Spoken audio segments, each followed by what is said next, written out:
या hi guys so welcome to our YouTube channel. So आज का हमारा थर्ड सेशन है परसेंटेजेस का। जैसे आप लोगों को पता है, हमने परसेंटेज की सीरीज शुरू की थी। परसेंटेज सेशन वन हम लोगों ने कवर किया, जिसमें हम लोगों ने बेसिक कन्वर्जन्स पढ़े थे। ठीक है, कि कैसे फ्रैक्शन को परसेंटेज में कन्वर्ट करना है, और परसेंटेज को कैसे फ्रैक्शन में कन्वर्ट करना है, ये चीज़ हम लोगों ने पढ़ी। फिर सेशन सेकंड में हम लोगों ने कुछ बेसिक क्वेश्चंस किए। आज हम लोग सेशंस में कुछ अच्छे क्वेश्चंस कवर करेंगे, कुछ और परसेंटेज की जो कॉन्सेप्ट्स हैं वो सीखने की कोशिश करेंगे, और दो तीन प्रीवियस ईयर क्वेश्चंस भी हम लोग करने वाले हैं। सो ये सेशन मेरे द्वारा बनाया जा रहा है। मेरा नाम है उदित सैनी। आगे बढ़ते हैं गैस। तो अगर आप लोगों को पता होगा, अनअकैडमी ने अभी अपना एक सब्सक्रिप्शन लॉन्च किया है, कैट आइकॉनिक सब्सक्रिप्शन के अंदर आप लोगों को मिलता है, आप डायरेक्टली मेंटर से बात कर सकते हैं, आप अपने डाउट्स क्लियर कर सकते हैं, कॉन्सेप्ट डिस्कस कर सकते हैं, एग्जाम स्टडी डिस्कस करते हैं, अपना एक स्टडी प्लान कस्टमाइज कर सकते हैं, एंड अपने अकॉर्डिंग, मतलब अपनी कन्वीनियंस के अकॉर्डिंग स्लॉट बुक कर सकते हैं इन मेंटर से बात करने का। ठीक है guys. So and all these are Unacademy toppers, जिन्होंने कैट 20 में अनअकैडमी के साथ प्रिपरेशन किया था और कैट में टॉप किया है। ठीक है, आप लोग देख भी सकते हैं इनको कहाँ कहाँ से कॉल आया है। ठीक है, आप लोग देख भी सकते हैं। ठीक है, सेकंड थिंग इज सबसे ज्यादा सबसे अगर मैं बात करूं, अगर आप अभी कैट 21 को टारगेट कर रहे हैं, अगर आप अभी कैट 21 को टारगेट कर रहे हैं, so you guys have around 4 to 4.5 months. अभी अब हमारे पास अराउंड 4.5 मंथ्स रिमेनिंग है। सो अगर आप अभी भी शुरू करते हैं, जैसे रिवाइजर बैच है, ये 10th ऑफ जुलाई से स्टार्ट हो चुका है, 14 जुलाई से स्टार्ट होगा, 17 जुलाई से स्टार्ट होगा। इसमें हमारे एजुकेटर्स, जैसे ये सबके नाम दे रखे हैं एजुकेटर्स, यहाँ पर ये एजुकेटर्स हैं और यहाँ पर ये एजुकेटर्स हैं। This is a refresher batch for CAT 2021। This is a CAT specialist 1.2 crash batch. This is a crash course batch. ठीक है, सो अगर आपको लास्ट, अगर आपने कैट दिया था, अगर आपको क्रैश क्रैश कोर्स ज्वाइन करना है, तो आप ये वाला बैच ज्वाइन कर सकते हो। अगर आपको रिवीजन करना है अपना, तो आप ये वाला बैच ज्वाइन कर सकते हो। ठीक है, इन सभी बैचेस के लिए आपको जरूरत पड़ेगी अनअकैडमी प्लस या आइकॉनिक सब्सक्रिप्शन की। तो आप लोग अनअकैडमी प्लस या आइकॉनिक सब्सक्रिप्शन के लिए ये डिस्काउंट कोड यूज कर सकते हो, सैनी कैट लाइव। इससे आपको मैक्सिमम अवेलेबल डिस्काउंट मिल जाएगा अनअकैडमी प्लस और आइकॉनिक के सब्सक्रिप्शन पर। आई होप आपको मेरी बातें यहाँ तक समझ में आ रही होंगी। So without wasting your time guys, आगे बढ़ते हैं। एंड यही हमारा वो कोड है जिससे आपको मैक्सिमम अवेलेबल डिस्काउंट मिलने वाला है, सैनी कैट लाइव। ठीक है, सो इस कोड को मैक्सिमम शेयर करो अपने दोस्तों के साथ, और खुद भी अगर आप लोग अनअकैडमी प्लस या आइकॉनिक का सब्सक्रिप्शन लेना है, तो आप इसी को यूज करना, ताकि आपको मैक्सिमम डिस्काउंट मिल सके। चलो, so today is our third session of percentage guys. हाँ, आज हमारा थर्ड सेशन है परसेंटेज का। मैंने जैसे कि आप लोगों को बताया, अपने आज के सेशन में हम लोग कवर करेंगे परसेंटेज के कुछ इंपॉर्टेंट कॉन्सेप्ट और कुछ प्रीवियस ईयर क्वेश्चंस। ठीक है, सो शुरू करते हैं सेशंस को। आई होप आप लोगों ने शुरू के दो सेशंस भी देख लिए होंगे, आपके थोड़ी कॉन्सेप्ट बिल्डिंग वहां से हुई होगी। तो थर्ड सेशन में जरा कुछ क्वेश्चंस को करते हैं। ठीक है, जैसे ये हमारा क्वेश्चन है, एक बड़ा प्यारा क्वेश्चन है। एक बार जस्ट आपको करना क्या होता है, देखो आप लोग मैक्सिमम लोग यूट्यूब पर रिकॉर्डिंग देखना प्रीफर करते हैं। तो आपको करना क्या है, आपको क्वेश्चन को रीड करना है पहले। ठीक है, रीड करने के बाद आपको वहां पे वीडियो को स्टॉप कर देना है, और फिर आपको खुद से ट्राई करना है। ठीक है, जो आपका आंसर आएगा बहुत अच्छी बात है, वेल एंड गुड। अगर आपका आंसर नहीं आता है, फिर आपको सॉल्यूशन देखना है। सॉल्यूशन सबको देखना है, अगर आपका आंसर आए तब भी और ना भी आए तब भी। क्योंकि यार, अगर मान लो आपने सॉल्यूशन निकाला, इसका सॉल्व किया, हो सकता है आपकी अप्रोच थोड़ी लेंदी हो, या आपकी अप्रोच थोड़ी मेरी अप्रोच से अलग हो, तो मल्टीपल अप्रोचेस आपको सीखने के लिए मिल सकती हैं यहाँ से। ठीक है, एक आपकी अपनी अप्रोच हो गई, एक मेरी अप्रोच होगी, तो आप फिर उसमें कंपेयर कर सकते हो कौन सी अप्रोच अच्छी है। या सेकंड थिंग, मतलब आपसे हुआ नहीं, तो फिर तो आपके लिए सॉल्यूशन देखना मैंडेटरी है ही। ठीक है, चलो, अब जरा क्वेश्चन को रीड करता हूं मैं और सॉल्व करने की कोशिश करता हूं। तो क्वेश्चन क्या बोलता है, 5/9 part of the population in one city are females. 5/9 parts of the population in one city are females. If 50% of the males are married, 50% males are married. If total population of the Wuhan city is 56700, then percentage of married population is, तो married population का percentage कितना होगा, ये मुझसे पूछा जा रहा है। ठीक है, सो आई होप आपको क्वेश्चन तो समझ में आ गया होगा। ठीक है, इसको जरा सॉल्व करने की कोशिश करते हैं जरा हम लोग। हाँ, just a minute guys, just a minute, just a minute, just a minute. Yes, चलिए, ठीक है। हाँ, सो अब जरा देखो, 5/9 part of the population in one city are females. ठीक है, टोटल पॉपुलेशन का 5/9 पार्ट वहां पर क्या है, फीमेल्स है। अब आप लोग, हो सकता है टोटल पॉपुलेशन को आप ये मान के चलो और अपनी क्वेश्चन की कैलकुलेशन को थोड़ा टफ बनाओ। बट मेरे अकॉर्डिंग क्या होगा, मैं क्या करूंगा, let the total population be 9। Total population को मैंने 9 मान लिया। आप बोलोगे सर, आप ये कहां से इंस्पायर हुए हो, आप टोटल पॉपुलेशन 9 मानने के लिए? मैं इंस्पायर हुआ हूं इस 5/9 से। 9 इज माई टोटल पॉपुलेशन, 9 मेरा टोटल पॉपुलेशन है। इसमें से अगर मैं देखता हूँ, 9 अगर मेरा टोटल पॉपुलेशन है, इसमें कुछ मेल होंगे और कुछ फीमेल होंगी। तो यहाँ पर हम बातें करेंगे मेल्स की, और यहाँ पर हम बातें करेंगे फीमेल्स की। ठीक है, इसमें कुछ मेल हैं और कुछ फीमेल्स हैं। ठीक है, so according to question, 5/9 part of the population in a Wuhan city are females. 5/9 part, so 5/9 निकालो सर इसका।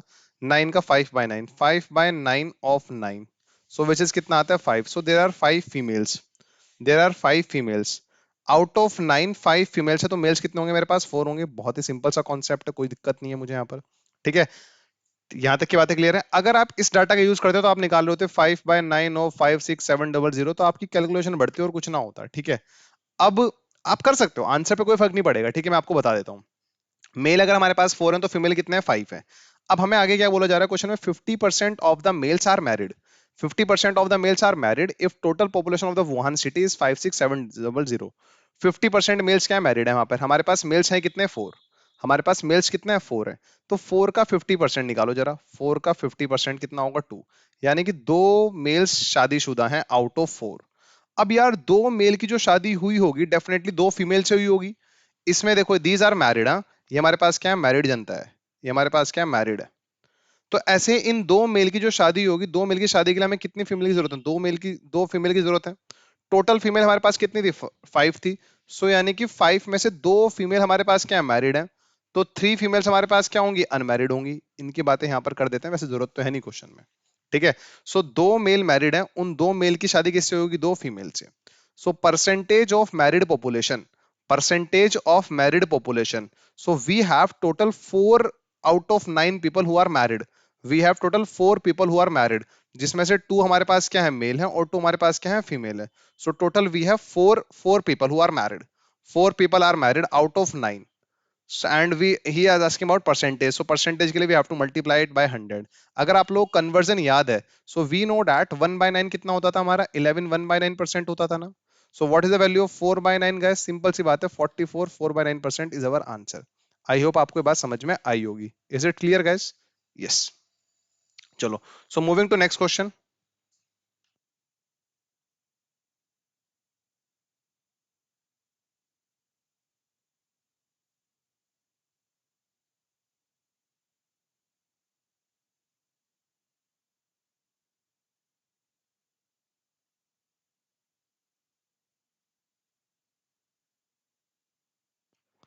सो ये क्वेश्चन आपको समझ में आया होगा। 44 4/9% is the correct answer to this question. ठीक है, 44 4/9% इज द करेक्ट आंसर। ठीक है, अब यार प्रॉब्लम पता है क्या है? हो सकता है आप में से कुछ लोग इसको ऐसे करें 56700, 56700 हमारी टोटल पॉपुलेशन है। टोटल पॉपुलेशन का हो सकता था आप लोग ऐसे निकालते मेल कितने होंगे फीमेल कितने होंगे, फीमेल इज 5/9 ऑफ 56700, ये हमारे पास फीमेल होती आ जाता। फिर हम टोटल में से मेल फीमेल्स को माइनस कर देते तो हमारे पास मेल आ जाते। फिर हम उसका 50% निकालते, तो लिटरली ये वाला जो पार्ट है ना, ये डेफिनेटली हमारी कैलकुलेशन को क्या बनाता, थोड़ा टफ बनाता, और हम कैलकुलेशन में फंसे रह जाते। तो अगर काम बिना कैलकुलेशन के हो सकता है, इट मींस जो हमारा आंसर है वो इससे इंडिपेंडेंट है, इस पर डिपेंडेंट नहीं है वो। 56700 डिपेंडेंट नहीं, और इसने तो बड़ा अच्छा नंबर दिया है। अगर मैं होता तो थोड़ा खतरनाक सा नंबर देता है यहाँ पर, मैं एग्जाम में होता तो आपको थोड़ा खतरनाक सा नंबर देता है, पर इसने तो बड़ा प्यारा नंबर दिया है। ठीक है, सो मतलब कोई भी नंबर दे सकता है, जैसे मैंने बोलता 6381, मैं तो कुछ इस तरह के नंबर देता आप लोगों को। ठीक है, हाँ, और भी लगा देता है इसके आगे, 72 भी लगा देता, 726381 है, तो इस तरह से देता। At the end of the day population definitely multiple of 9, हमारा पॉपुलेशन डेफिनेटली मल्टीपल ऑफ 9 होना चाहिए। कुछ लोग इसको 9x मानते हैं। ठीक है, x को इंट्रोड्यूस करने की जरूरत नहीं है, क्योंकि at the end of the day ये 4x/9x आएगा, x कट जाएगा। ठीक है, सो सीधा सीधा हम लोग 9 पॉपुलेशन को 9 मान के अपना क्वेश्चन सॉल्व कर सकते थे। अच्छा क्वेश्चन था, ऐसे क्वेश्चन कैट में आने के चांसेस हैं। So moving to the next question guys. So this is our next question. Now this question is based on Ola approach. What is Ola approach? Ola is one liner approach. Ola is one liner approach guys.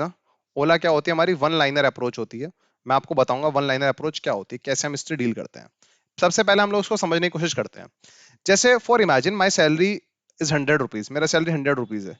मेरी salary में increment हुआ 10% का, मेरी salary में increment हुआ 10% का, मेरी salary में इंक्रीमेंट हुआ 10% का। तो सिंपल सी बात, आप लोग क्या करो, सैलरी 100 थी, 100 का 10% कितना होता है 10, सो माई सैलरी बिकम्स 110। आप ही बोलोगे, सिंपल सी बात है।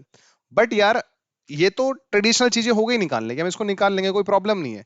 बट यार जरूरी थोड़ा ही हमेशा 10% का इंक्रीमेंट होगा, कल को पॉइंट में भी तो आ सकता है ना, 11 1/9 भी आ सकता है, 14 2/7 भी आ सकता है, 16 2/3 भी आ सकता है, कुछ भी आ सकता है यहाँ पे 10% की जगह। ये तो हमारे हाथ में है ही नहीं, यहाँ पे तो कुछ भी आ सकता है, एग्जामिनर का जो हम करेगा वो दे देगा। सो मेरा मानना ये है, क्यों ना हम यहाँ पर भी फ्रैक्शन का यूज करें। What is 10% guys? 10% is 1/10। What is 10% is 1/10। इसको रीड कैसे करते थे आप लोगों को याद है? मैंने इसको रीड करना कैसे सिखाया था आपको, सेशन 1 में मैंने सिखाया था आपको। 10 का 10% 1 होता है, 10 का 10% 1 होता है। तो अगर इनिशियली मेरा पॉपुलेशन 10 था, so my population becomes 10 plus 1 which is 11। ठीक है, यानी कि अगर कोई चीज 10 से 11 हो जाएगी, अगर कोई चीज 10 से 11 हो जाएगी तो इट मींस उसमें 10% इंक्रीमेंट हुआ है। इसका मतलब ये तो हुआ है। So what is 11 in terms of 10? 11 क्या है 10 के टर्म में? 11 कितना टाइम्स है 10 के टर्म में? सो 10% इंक्रीमेंट का मतलब क्या होता है? यहाँ पर हम जो हमारा मल्टीप्लाइंग फैक्टर होगा वो अपने आपका 11/10 टाइम्स हो गया। आप बोलोगे सर ये समझ में नहीं आया मेरे को, 11/10 कैसे है? एक्चुअल में इसको सीधा निकाल सकते हैं हम, numerator plus denominator, numerator plus denominator 11 upon denominator which is 10। ठीक है, अब डिपेंड करेगा यहाँ पर क्या फ्रैक्शन है, वो डिपेंड करेगा, वेरी करेगा। कल को अगर और कोई परसेंटेज है 20% होता तो क्या होता?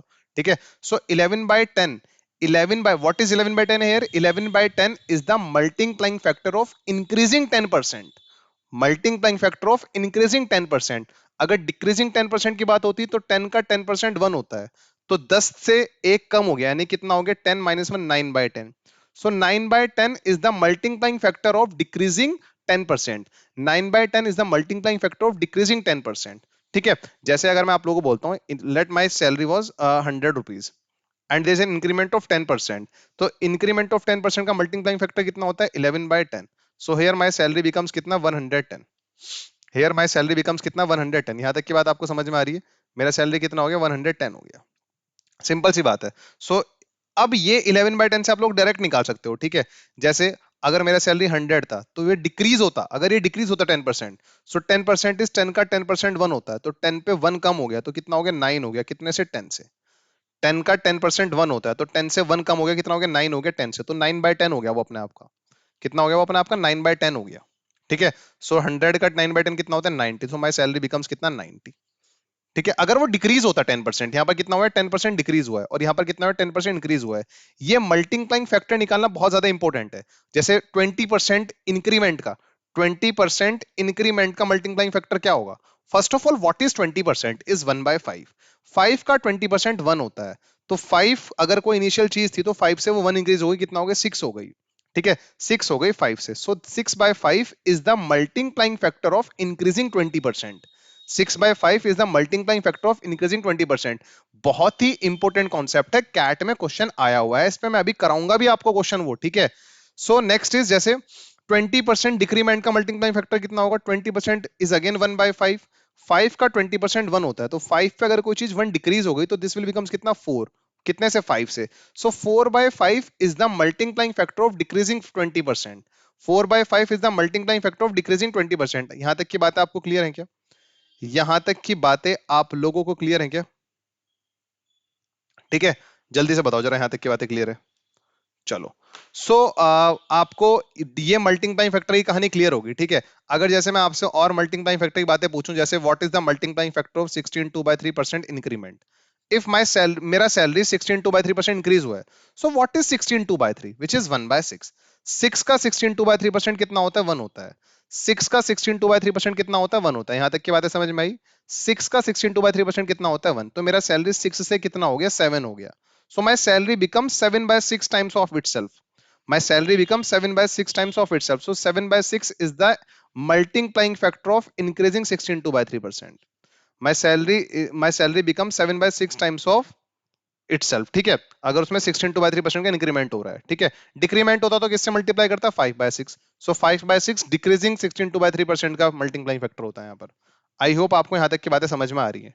ठीक है, जल्दी बताओ फिर अगर ये बात समझ में आ रही है तो यही हमें क्वेश्चन में इंप्लीमेंट करना था आप लोगों को। ठीक है, क्वेश्चन में यही इंप्लीमेंट करना था। अब जल्दी यहाँ पे इस क्वेश्चन को एक बार रीड करो और थोड़ा सा करने की कोशिश करो।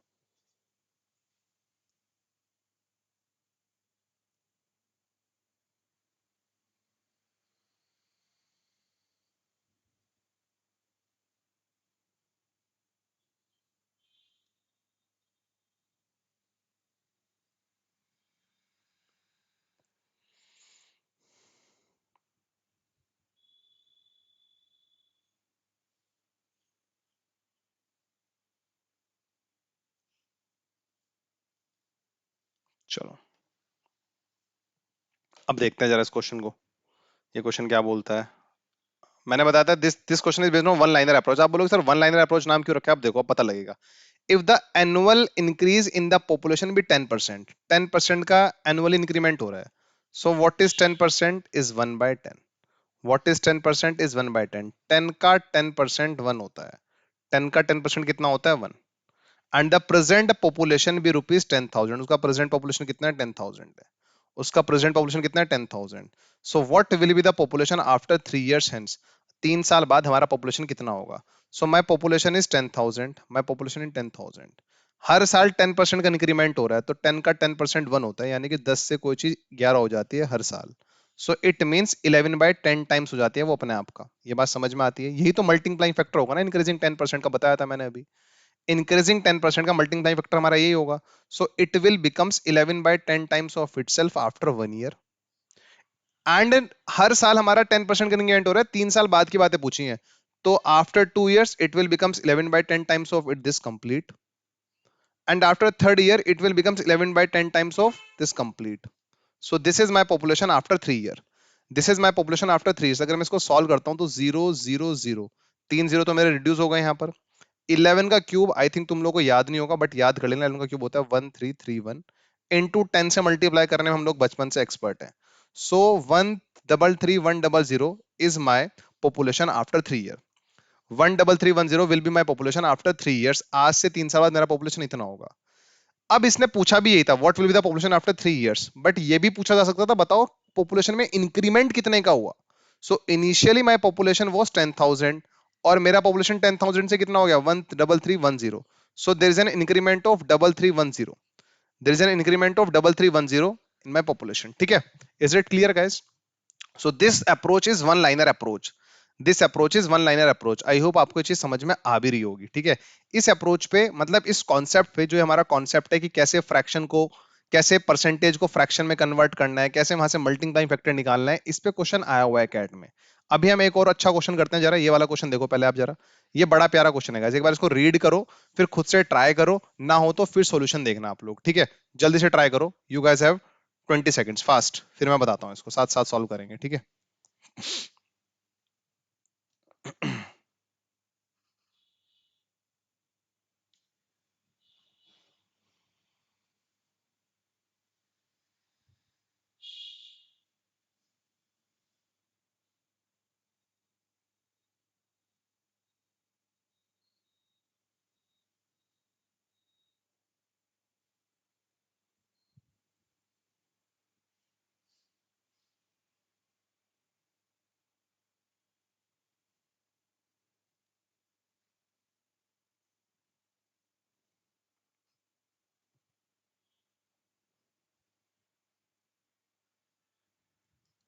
चलो अब जरा देखते हैं.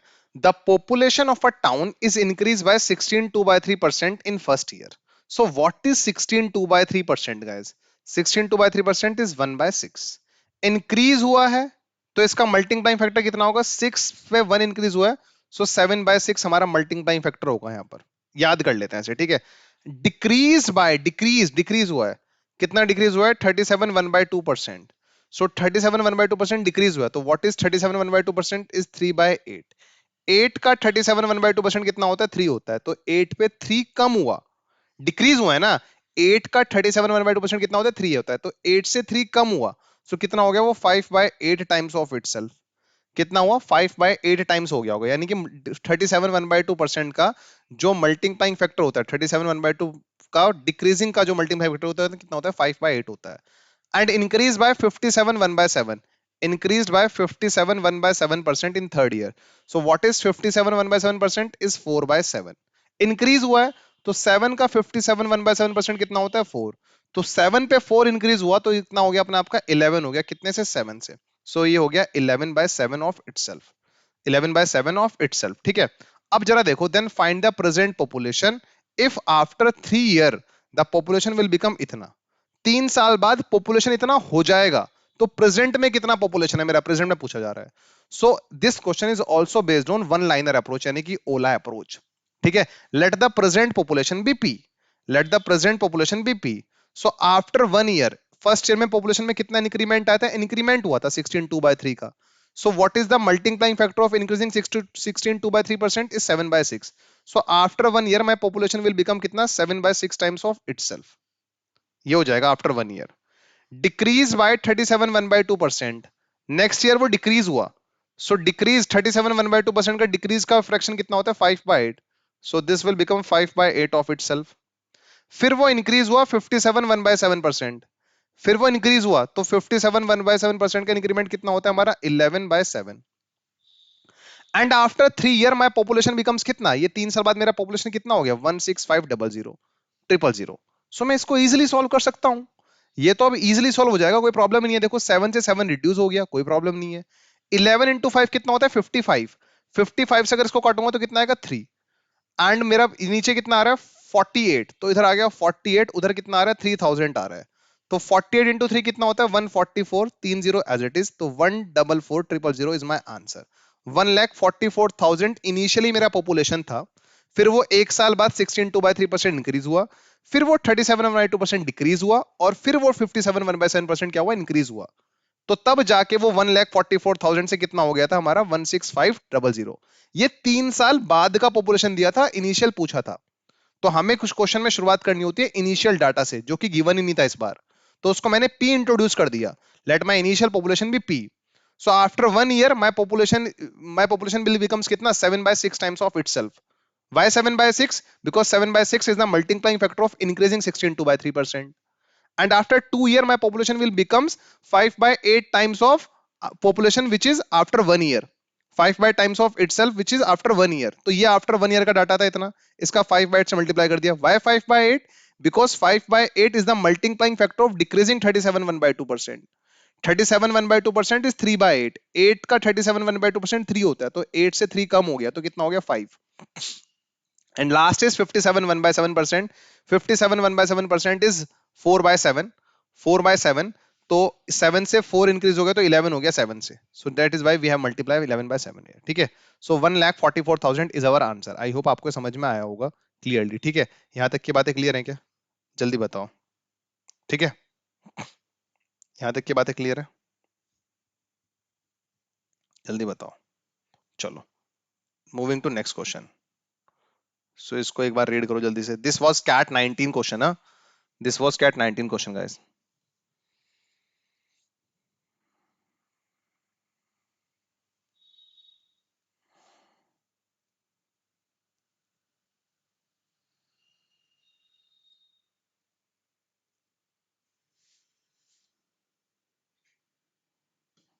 जल्दी से रीड करो फिर शुरू करते हैं इस क्वेश्चन को.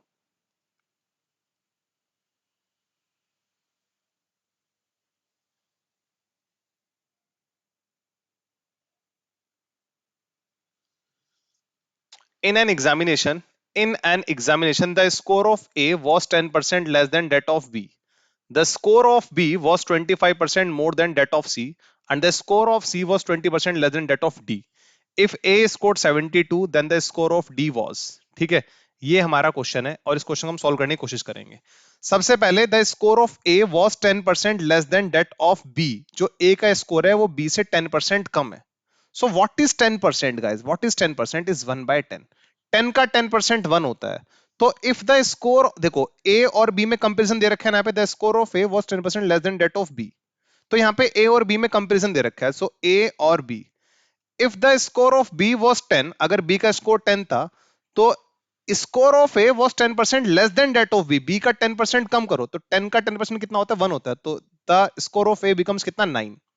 So the ratio of scores of A and B is 9/10. A और B के स्कोर का रेशियो कितना होगा 9/10 होगा, है ना. A और B के स्कोर का रेशियो कितना होगा 9/10 होगा. Are you getting my point? यहां तक की बातें आप लोगों को समझ में आती है क्या? A और B के स्कोर का रेशियो कितना होगा 9/10 होगा. इस लाइन से तो इतना ही समझ में आता है. कुछ लोग इसको 100 मान के करना पसंद करते हैं, बोलते हैं सर B के स्कोर को मैंने 100 माना तो A का स्कोर 90 हो गया. बिल्कुल वैलिड है, कोई प्रॉब्लम नहीं है. अरे 90/10 इज ऑलरेडी 9/10 ना यार. बट मैं सिंप्लीफाइड फॉर्म में लेना पसंद करता हूं चीजों को, इसीलिए मैंने आप लोगों को परसेंटेज ऑफ फ्रैक्शनल कन्वर्जन याद कराया था. सिंप्लीफाइड फॉर्म में लेने से क्या होता है, मेरे ना क्या कहते हैं कैलकुलेशन थोड़ा कम हो जाती है. नाउ सेकंड रिलेशन देखो इसमें दिया हुआ है, the score of B was 25% more than that of C. तो B और C में रिलेशन बनेगा इस लाइन से. The score of B was 25% more than that of C. तो B और C, the score of B was 25% more than that of C. So what is 25%? What is 25% is 1 by 4. What is 25% is 1 by 4. 4 का 25% 1 होता है. 4 का 25% कितना होता है? 1 होता है ना. सो जो हमारा B का स्कोर है वो C से 25% ज्यादा है. तो if the score of C was 4, then the score of B becomes कितना? 5. Is it clear guys? ये बात समझ में आती है आप लोगों को? Because it is given in the question, the score of B was 25% more than that of C. So if 4 का 25% 1 होता है, अगर C का स्कोर 4 है ना, तो B का स्कोर कितना हो जाएगा? 4 plus 1 5. तो this is the ratio of the score of B and C. ठीक है. Now last point is and the score of C and the score of C was 20% less than that of D. Score of C was 20% less than that of D. जो हमारा C का score है वो 20% कम है D से. So next is what is 20% guys, which is 1 by 5. This percentage is all about conversion यार. जिसको conversion याद होगी, जिसने इन पे काम कर लिया, उसको लिटरली परसेंटेज बहुत इजी लगेगा. इनको यूज करना सीखो. एक्चुअल में होता क्या, जब हम लोग बचपन में हम लोग वो एक्स वाले मेथड पढ़ के आते हैं, 100 अज्यूम करने वाले मेथड पढ़ के आते हैं, लेकिन यार क्लास 6 7 में हमें परसेंटेज भी तो इजी इजी मिलते थे ना. कितना अच्छा क्वेश्चन हो जाता है. बेटे कैट वालों ने दिमाग नहीं लगाया इस क्वेश्चन को बनाने में. अगर मैं होता तो यहां पर 10 की जगह मैं 11 1/9% लिखता. यहां पर 25 की जगह मैं 22 2/9 लिखता. 20 की जगह 16 2/3 लिखता. थोड़े अच्छे परसेंटेजेस देता तो आई थिंक एक अच्छा क्वेश्चन बन जाता. बट इन लोगों ने बहुत ही इजी परसेंटेजेस दिए हैं यहाँ पर, और ये कैट का एक्चुअल क्वेश्चन है, कैट 19 का. तो लास्ट में हमें रिलेशन दिया हुआ है सी और डी के बीच में. सी का स्कोर 20% कम है डी से, तो 5 का 20% 1 होता है. So the ratio of C to D, अगर हमारा डी का स्कोर 5 है तो 5 का 20% 1 होता है, तो सी का स्कोर बिकम्स 4. यहां तक की बातें समझ में आती है. The score of C was 20% less than that of D. The score of C was 20% less than that of D. तो अगर डी का स्कोर 5 है तो सी का स्कोर कितना हो जाएगा? 4. Is it clear guys? Please confirm. यहां तक की बातें आप लोग क्लियर होती हैं क्या? ठीक है, बहुत ही बढ़िया. अब जरा देखो, ये रेशो का क्वेश्चन बन गया. अब एक्चुअल में रेशो का क्वेश्चन बन गया. देखो बी यहां पर भी है, बी यहां पर भी है, सी यहां पर भी है, सी यहां पर भी है. तो जो कॉमन है उनको सेम बनाओ. बी यहां पर 10 है और यहां पर 5 है. हाउ इज इट पॉसिबल यार? जब बी है तो दोनों जगह वैल्यू सेम होना चाहिए. So just multiply it by 2. सी यहां पर 8 है, यहां पर 4 है, पॉसिबल ही नहीं है. इसको भी 2 से मल्टीप्लाई करो. सो नाउ हमें मिल गया कंबाइन रेशो एबीसीडी का. हमें एबीसीडी का कंबाइन रेशो मिल गया. कितना मिला? 9:10:8:10. ये मिला ना. 9:8. देखो ए के आगे 9 लिखा हुआ है, बी के आगे 10 लिखा हुआ है, यहां पर भी बी के आगे 10 है, सी के आगे 8 लिखा हुआ है, डी के आगे 10 लिखा हुआ है. So this is the combine ratio of A B C D. अगर ए का वैल्यू 9 है तो बी का वैल्यू 10 होगा, सी का वैल्यू 8 होगा, डी का वैल्यू भी 10 होगा. अब हमें बोला जा रहा है ए स्कोर 72. ए का स्कोर कितना है? 72. मेरे अकॉर्डिंग ए का स्कोर कितना है गाइस? मेरे अकॉर्डिंग ए का स्कोर कितना है? 9. तो इस 9 का वैल्यू एक्चुअल में कितना दिया हुआ है? 72 दिया हुआ है. जो मेरा 9 है वो एक्चुअल में कितना? 72. तो मेरे 1 का वैल्यू कितना होगा? यूनिटरी मेथड क्वेश्चन में मेरे 9 का वैल्यू, मेरे अकॉर्डिंग ए का स्कोर कितना है? 9. वो कितना दिया? 72. तो मेरे 1 का वैल्यू कितना हो जाएगा? 72/9 विच इज 8. मेरे 1 का वैल्यू कितना आ गया? 8 आ गया है ना. मेरे 1 का वैल्यू कितना आ गया? 8. The score of D, D का स्कोर कितना है? यहाँ पर 10 है. तो अगर 1 का वैल्यू 8 है तो 10 का वैल्यू कितना होगा? Use unitary method. 8 इंटू 10 कितना आ जाएगा? 80. 8 इंटू 10 कितना आ जाएगा? 80 इज माई फाइनल आंसर. बहुत ही इजी क्वेश्चन था. अगर मैं एग्जाम में होता तो आई थिंक मैं इस क्वेश्चन को 30 सेकंड्स में खत्म कर देता. और ये वो क्वेश्चन है जो मुझे फर्स्ट राउंड में कंप्लीट करने होते हैं. These are very easy question, these type of question are very easy guys. हाँ, तो मुझे फर्स्ट राउंड में कंप्लीट कर देने चाहिए. ठीक है, चलिए. So moving ahead guys. हाँ, so moving to next question. So now this is the question on election method. Election का भी कॉन्सेप्ट एक बार मैं आपको बताना चाहता हूं कि इलेक्शन के कॉन्सेप्ट में होता क्या है. एक बार आप इसको रीड करो, then I will tell the complete approach. ठीक है, एक बार आप इसको रीड करो जल्दी से.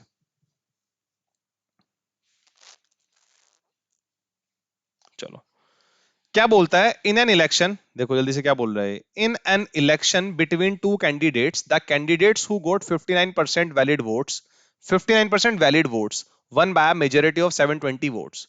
एक कैंडिडेट को 59% वैलिड वोट्स मिला है और वो 720 वोट से जीत गया है.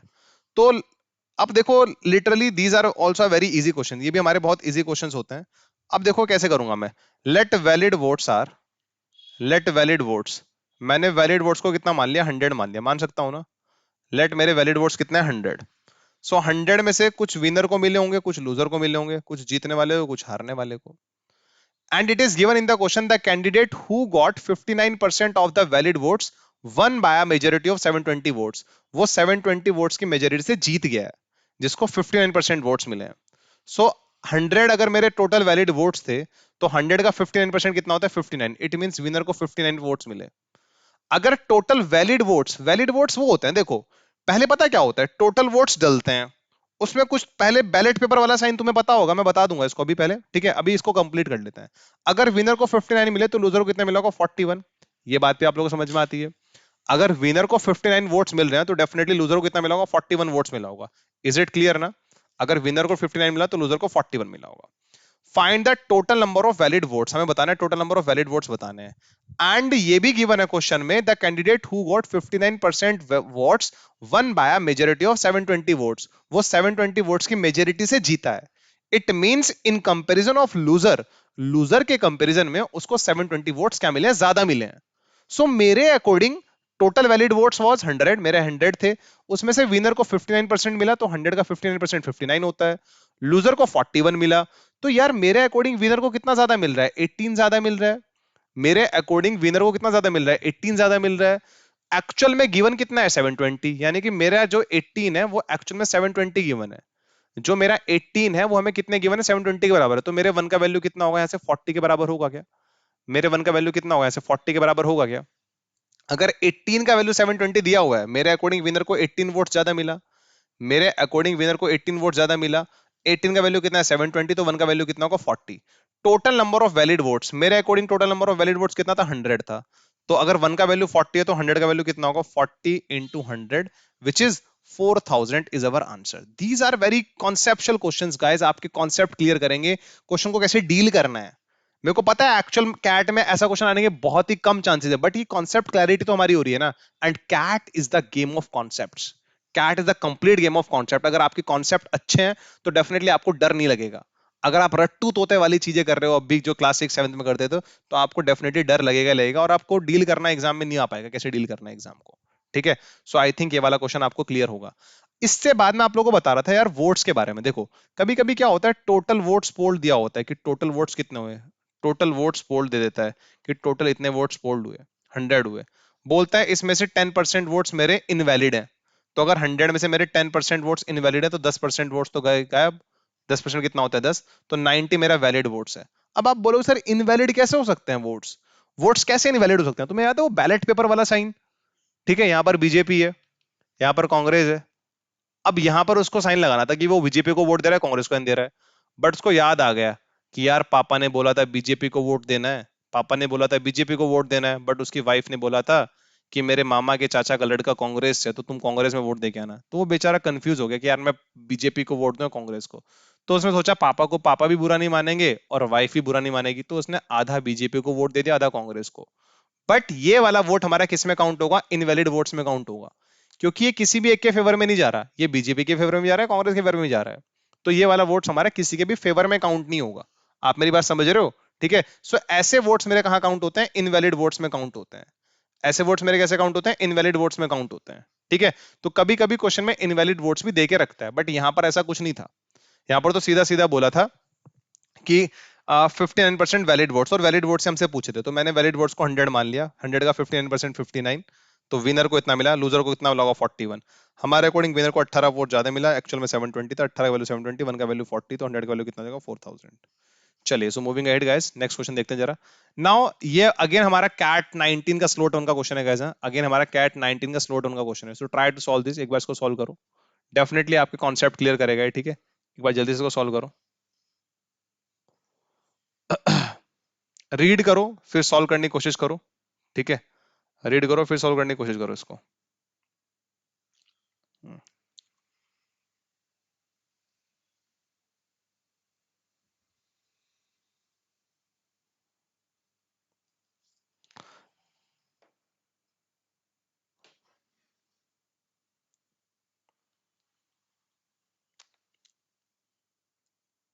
चलो अब बढ़ते हैं। In a class 60% of the students are girls and the rest are boys. 60% of the students are girls and the rest are boys. There are 30 more girls than boys. There are 30 more girls than boys. If 68% of the students, including 30 boys, pass an examination, the percentage of the girls who do not pass is. अब cat का question है, बड़ा easy question है, कोई भी problem हमें नहीं होनी चाहिए इस क्वेश्चन को सॉल्व करने में। मैं इसको पूरा शिद्दत से एक्सप्लेन करने की कोशिश करूंगा गाइस, ठीक है। समझो जरा, in a class 60% of the students are girls, 60% girls हैं और बच्चे बॉयज हैं, बहुत अच्छी बात है। There are 30 more girls than boys, girls कितने ज्यादा है, 30 ज्यादा है, ठीक है। अब what is 60% guys, what is 60% in fraction is 3/5, 5 का 60% 3 होता है। इफ टोटल स्टूडेंट्स 5 हैं, सो 5 में बॉयज कितने हैं और गर्ल्स कितनी है। सो 5 का 60% 3 होता है, and it is given in the question 60% of the students are girls. It is given in the question 60% of the students are girls. तो 60% स्टूडेंट्स हमारे पास क्या है, गर्ल्स हैं। तो 5 का 60% 3 होता है। तो टोटल स्टूडेंट्स अगर मैंने 5 माने हैं, तो उसमें से गर्ल्स कितनी है, 3। तो बॉयज कितने होंगे, 2 होंगे, ये बात भी समझ में आती होगी। अगर हमारे पास गर्ल्स 3 है तो बॉयज कितने होंगे, 2 होंगे, बहुत अच्छी बात है। And it is given in the question there are 30 more girls than boys, there are 30 more girls than boys, ये ऑलरेडी दिया हुआ है। तो यहां से मैं एक्चुअल वैल्यू निकाल सकता हूं। गर्ल्स कितनी ज्यादा है, 30 ज्यादा है बॉयज से। सो हमारे अकॉर्डिंग गर्ल्स कितनी ज्यादा आ रही है, एक ज्यादा आ रही है। इस रेशो के अकॉर्डिंग तो गर्ल्स कितनी ज्यादा आ रही है, एक ज्यादा आ रही है, यानी कि इस वन का वैल्यू कितना है, 30 है। इस वन का वैल्यू कितना है, 30। अगर वन का वैल्यू 30 है तो थ्री का वैल्यू कितना होगा, अब तो निकाल लेंगे ना। अगर देखो हमारे अकॉर्डिंग गर्ल्स कितनी ज्यादा थी, 1, और क्वेश्चन के अकॉर्डिंग 30, तो वन का वैल्यू 30 है। सो वन का वैल्यू अगर 30 है, सो 5 का वैल्यू कितना होगा, 5 into 30 150। It mean total students हमारे पास 150 थे। थ्री का वैल्यू हो जाएगा 90, उसमें से 90 गर्ल्स थी, 60 बॉयज थे। तो अब हमें क्लियर भी है 30 गर्ल्स ज्यादा हैं बॉयज से। 60% of the students including 30 boys, 68% of the students including 30 boys, उन 68% में 30 बॉयज हैं, उन लोगों ने एग्जाम को पास किया। सो टोटल स्टूडेंट्स हमारे पास कितना आ गए, 150। बड़ा इजी क्वेश्चन। 150 का 68% कितना होगा, 150 का 68% कितना होगा, तो आप ऐसे फील लेके निकाल लेना। 68% ऑफ 150, बड़ा इजी है। इसको इससे उड़ाया, यहाँ पर 3 आया, यहाँ पे 2 आया, 2 से इसको उड़ाया, 34 आया, 34 इंटू 3 कितना होता है, 102। इट मीन्स 102 लोगों ने एग्जाम को पास किया। 102 लोगों ने एग्जाम को क्या क्या पास किया। 68% of the students including 30 boys. अब इसमें बॉयज कितने थे देखो, इसमें बॉयज और गर्ल्स, टोटल जनता इतनी पास हुई है, पास वाली जनता है जो पास हुई है, 102 लोग पास हुए हैं आउट ऑफ 150। 150 में से 102 लोग क्या हुए हैं, पास हुए हैं। सो इसमें से बॉयज कितना है, क्लियरली मेंशन है 30 बॉयज हैं, 30 बॉयज पास हुए हैं। तो अगर 102 में 30 बॉयज पास हुए तो गर्ल्स कितनी पास हुई होंगी, 72। बहुत अच्छी बात है। गर्ल्स कितनी पास हुई होंगी, 72। यहां तक की बात है आप लोग क्लियर होंगी। तो 72 गर्ल्स पास हुई हैं और 30 बॉयज पास हुए हैं। हमसे पूछा क्या जा रहा है, जरा वो ध्यान से देखना। The percentage of the girls who do not pass, the percentage of the girls who do not pass, वो परसेंटेज बतानी गर्ल्स की जो पास नहीं हुई है। तो 72 गर्ल्स तो पास हो गई हैं। गर्ल्स थी कितनी, 90। गर्ल्स थी कितनी, 90, यानी कि 90 में से 72 गर्ल्स पास हो गई हैं। तो फेल वाली कितनी होंगी, जो गर्ल्स फेल हुई हैं, वो फेल वाली गर्ल्स कितनी होंगी, कितनी होंगी, 18, यानी कि 18 गर्ल्स मेरी क्या हो गई, फेल हो गई। 18 गर्ल्स मेरे पास क्या हो गई, फेल हो गई, ये गर्ल्स हैं, ठीक है। एंड हमसे पूछा जा रहा है percentage of the girls, girls का परसेंटेज बताना है जो पास नहीं हुई। तो 18 गर्ल्स पास नहीं हुई आउट ऑफ 90, क्योंकि गर्ल्स का परसेंटेज पूछा है तो गर्ल्स से ही तो कंपेयर करूंगा मैं। So total number of girls कितना था, 90, 90 में से 18 पास नहीं हुई। For percentage we have to multiply by 100। So इसको मैं सॉल्व करूंगा, दिस इज 1/5, 1/5 ऑफ 100 कितना होता है, 20%। इट मीन 20% गर्ल्स पास नहीं हुई थी। बोलो जरा समझ में आता है, इट मीन्स 20% गर्ल्स पास नहीं हुई थी। ये हमारे इस क्वेश्चन का आंसर है। आई होप आपको समझ में आया होगा, बड़ा प्यारा क्वेश्चन था। देखो एक हमारा कैट का प्रीवियस ईयर क्वेश्चन तो ये था, तुमने देखा 19 का स्लोट 1 का क्वेश्चन। एक हमारे पास 19 का स्लोट 2 का क्वेश्चन ये था, तुम देख रहे हो। These questions are based on the basic fundamentals of percentages. ये दोनों क्वेश्चन परसेंटेज के बेसिक फंडामेंटल्स पर बेस्ड थे, ठीक है। हो सकता है कुछ लोग इसको एक्स वाई जेड मान के बताते हो, बट मेरे को नहीं लगता कि अर्थमेटिक में 90% क्वेश्चंस में वेरिएबल इंट्रोड्यूस करने की जरूरत होती है। वेरिएबल का इंट्रोडक्शन कम से कम किया करो। हमें आदत होती है let the total number of students be X, X मानने की, क्योंकि बचपन से हमें वही पढ़ाया गया है। तो इसलिए हम लोग आज भी वही काम कर रहे होते हैं। बट अगर बचपन से हमें वो पढ़ाया गया है, तो क्या बचपन में हमने कैट का एग्जाम लिखना चाहा था, नहीं लिख सकते थे। लेकिन कैट के लिए इट मीन हमें अपने कॉन्सेप्ट अप्रोचेस बदलनी पड़ेंगी, जिससे हमारा टाइम कम लगे, ठीक है। सो गाइज ये हमारा आज के थर्ड सेशन में था। ऐसे इसका फोर्थ सेशन भी आएगा परसेंटेज का, ठीक है। सो आप बिल्कुल बने रहो, पूरा percentage I will cover in this series. हाँ पूरा परसेंटेज कवर करूंगा मैं इस सीरीज में, ठीक है। तो आगे बढ़ते हैं जरा, यहाँ तक की बात के लिए पूरा परसेंटेज कवर होगा। ऐसे सेशन 4 आएगा, सेशन 5 आएगा, ठीक है। आगे बढ़ते हैं। हम्म। सो देखो, अगर आप लोग अनअकैडमी पर प्लस सब्सक्रिप्शन लेने का सोच रहे हैं, आपको लगता है कि यार अनअकैडमी पर बढ़िया चल रहा है, पढ़ाई वढ़ाई अच्छी हो रही है हमारी, तो मैं आपको बोलूंगा कि यार थोड़ा सा मतलब सब्सक्रिप्शन लेने से पहले क्या करो, एक स्कॉलरशिप टेस्ट होता है एवरी संडे।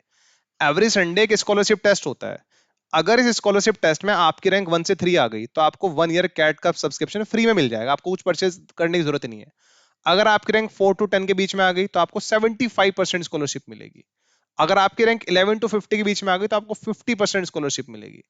अगर 50% ऑफ मिल जाएगा यानी कि सब्सक्रिप्शन पर। अगर आपकी रैंक 51 to 200 के बीच में है तो आपको 25% स्कॉलरशिप मिलेगी। इसके लिए आपको, इस टेस्ट को देने के लिए, अगर आप अनअकैडमी के प्लेटफॉर्म पहली बार जा रहे हैं, आपको वो टेस्ट देना है। उस टेस्ट को देने के लिए आप कोड यूज कर सकते हैं, Saini CAT live. Saini CAT live आप लोग कोड यूज कर सकते हैं, ये बात समझ में आई? तो Saini CAT live is the code, और यही कोड से आपको मैक्सिमम डिस्काउंट मिल जाएगा। देखो 25 पर मान लो आपकी रैंक आती है 40, तो 40 रैंक आई है आपकी, तो 50% स्कॉलरशिप तो आपको यहां पर मिल गई। फिर आप ये कोड भी लगाओगे तो और डिस्काउंट मिल जाएगा।